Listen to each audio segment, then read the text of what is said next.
Hey y'all, it's your friendly neighborhood therapist.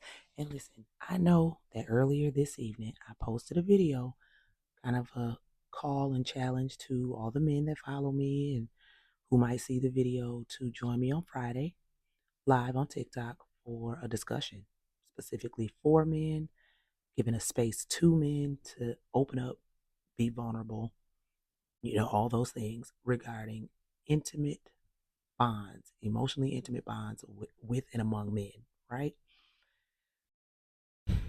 In that video, if you watched it, you heard me say that social media is a small microcosm of the big world. No matter who you follow, how many people you follow, it's still a small microcosm. The things we see on podcasts and things like that, that's only a glimpse. Granted, some people agree with it, but it's only a glimpse. However, I would be remiss if I didn't say that the representation that y'all got out here is so trash and harmful, it don't even make no sense.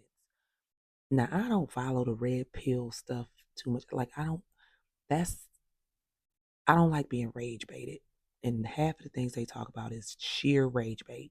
Now, some of it is actually dangerous, which we're going to talk about real quick. But just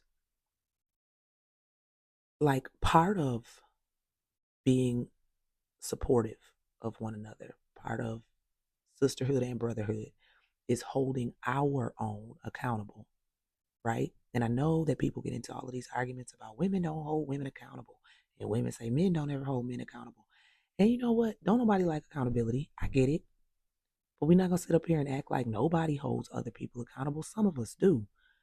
But man, some of these podcasters out here and people that y'all be following behind and reposting their stuff and saying, well, I don't agree with everything they say, but some stuff be on point. You realize you're saying that about abusers, right? Predators. And that's where it becomes really hard for women to understand. And side note, even though I do work in the mental health field, before I started this work, when I was young, I was always interested in why people behave the way they behave, why they think the way they think, do the things they do, say the things they say. Still am. The psychology of the human mind is fascinating to me.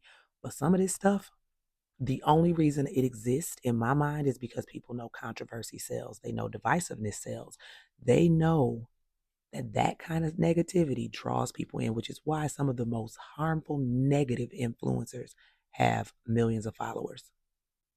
You wonder, why is that? Millions, both men and women. But anyway, three things I came across today that really just had me like, okay, okay. One, Andrew Schulz. Andrew Schulz is, I guess, a comedian. He got a podcast. Charlemagne co-signed him or something. Something.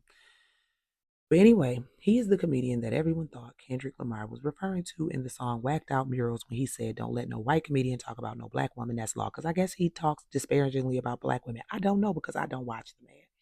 But I did see some of the clips, and I saw the clip specifically of him with two black men, just a kikiing away.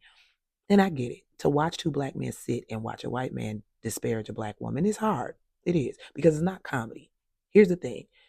Can a white comedian make jokes about black people and black women? Yes, but it's got to be funny. It can't punch down. It's not supposed to be disparaging. Like, it's got to be funny. A lot of these comedians are not funny, period. But on any note, that's who everybody thought Kendrick was talking about in the song. Now, other white comedians spoke out, at least one I know of, Gary Owen, and wasn't nobody even talking about him more than likely. But he could fall under the category because he made his marriage to a black woman his entire personality and his entire comedy stitch. So, I mean, hey, he felt hit, I guess. But back to Andrew Schulz. So he's responded to Kendrick. And I want y'all to listen to this response and really listen to it. And then I want you to watch the black man sitting on that couch. This is the thing that is kind of funny about it is like first of all, Kendrick's people and the gang affiliate, everybody, his security, they will kill me. They will destroy me. They'll find me in the street. They'll fucking cut me up. They'll shoot me. They'll do whatever. I'm not a tough guy. Y'all do. But just Kendrick, I would make love to him. There's nothing he could do about it. Just Kendrick Lamar, I would make love to him. And the only thing that he could do is decide if it's consensual or not. That's the only thing he could do. So, your immediate response to a line in a rap song, possibly being about you, is to threaten SA on a black man? I don't know why him saying that immediately made me think of buck breaking. If you don't know what buck breaking is, Google it, okay? But that's what I immediately thought. Because why is that your first thought, sir? What? I would have respected if you said you would fight the little man or something. Like, but to say that you know because of size difference, you could overpower him if you were in a cell alone and force him basically to what? I said pay attention to the black man on the couch too, right? He was just laughing away, wasn't he? What about that was actually funny? Next up, Andrew Tate. Just a coincidence that both these men are named Andrew, but Andrew Tate. This is a Smex trafficker who is just trash all the way through and through, red pill through and through. Now, I don't know much about Andrew Tate either. I've seen some things because of trending stuff with him. Yeah, whatever. I know he trash, and that's all I need to know. Apparently, some video got leaked. Some video footage got leaked of a subscription that he does called the War Room, I guess, and men pay $8,000 a year for him to teach them how to isolate and abuse women. Fascinating that now people go into class to learn this. But on any note, I'm going to read y'all 3 quotes from this leaked video footage, okay? Quote 1. If she has like a strong social circle and she really insists on seeing them, they're going to have a big influence over her. And it's in your best interest to keep her away from that social circle. End quote. Quote 2. So, one way that I isolate my girl to be only in my frame and not have her friends have influence is I attack her friend's friend. And I'll just attack every one of her friends because I feel then it would be easy to penetrate. End quote. Quote number 3. If she has a normal job, she's got a social circle, she's got a support network. She's having a bunch of conversations you don't know about. She knows a bunch of dudes who are trying to get in her ear. She has concerns which aren't involving you. End quote. And this is problematic. Now, basically, in these tapes, they are explaining why it's important to isolate women from other women because they will influence her and perhaps convince her to leave an abusive man. But they made themselves the victim by saying the friends are just accusing them of being the bad guy. They also basically explained that it's important to make sure that any woman you deal with doesn't have gainful employment because she may cultivate a social circle at work. Now, funny thing, a black comedian recently said something similar. Corey Holcomb. He only deals with broke women because then he doesn't really have to do much because he provides for them financially. So they can't want anything else. These tactics are domestic abuser 101. Isolate you is the first thing abusers do, and they do so in a way to make you believe that that's not what they're doing. Like, you only need me. Like, I don't want you to work. I want to take care of you. You don't ever have to work another day in your life. I will pay for everything. What you got to go hang with your friends for? You should want to just be with me. I love you. I want to spend time with you. We're supposed to spend quality time together. Isolating you is an abuse tactic. Manipulating you out of working is an abuse tactic. But okay. Then last but not least, one and only Cam Newton. So during a recent episode of his Funky Friday podcast, he sat down with Dr. Sarah Fontenot where they got into a conversation about couples who aren't married who decide to spend the night together. Cam made it very clear that if he's dating someone and they stay the night, then things will happen, even if the woman is abstinent or celibate.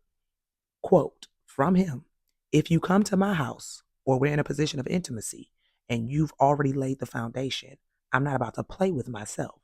I'm not going to cuddle with you. I'm not about to kiss you. I'm not going to trigger myself.